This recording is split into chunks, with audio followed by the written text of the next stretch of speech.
Magandang araw mga kabesi. Ayan, nasa kabilang bukid na naman kami. Ayan. Kasama ko si mister saka yung anak ko mga kabesi.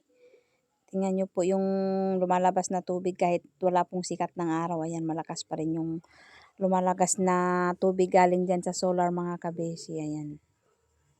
Ayan, buti na lang may sarili na kaming patubig. Hindi na po kami makikitubig sa mga ibang patubig mga kabesi. Yan, hindi na po kami gagasto ng krudo mga kabesi. Hindi na po kami bibili ng krudo. Hindi na kami gagastos ng maraming krudo mga kabesi.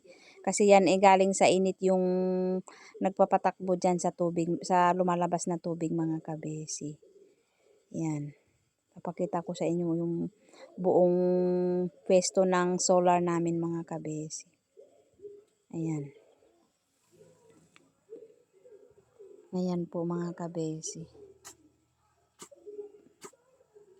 Ayan, kinakabit po ni mister yung pagduyanan ng anak ko mga kabesi. Ayan. Para may pagduyanan siya pag inaantok siya mga kabesi. Ayan, ang lakas pa rin po ng tubig. Ayan po yung switch niya. On and off po na pag gusto mo siyang i-open yung solar mga kabesi. Ayan.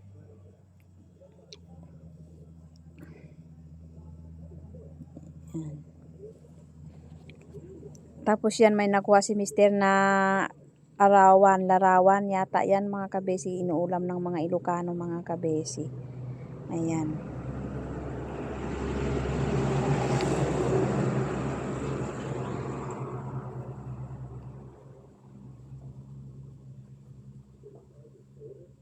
Yan, dyan niya po nakuha yung mga larawan mga kabesi dyan. Dyan sa may palayan. Ayan. Ayan. Bali naghuhukay si mister dyan sa tabi ng palayan mga kabesi para itambak dyan sa butas. Sa dating butas ng patubig namin mga kabesi kasi hindi na yan pwedeng gamitin mga kabesi. Hindi na po siya gumagana, walang tubig na lumalabas. Kaya yan, tatakpan na niya yung butas.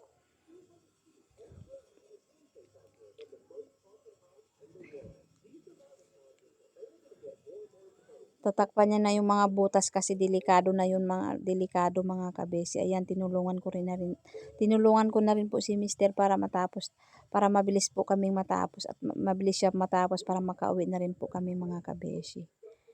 Ayan. Medyo mahirap po maggamit ng anong tawag po dyan, yung bakal na ganyan, mabigat po mga kabesi. Ayan.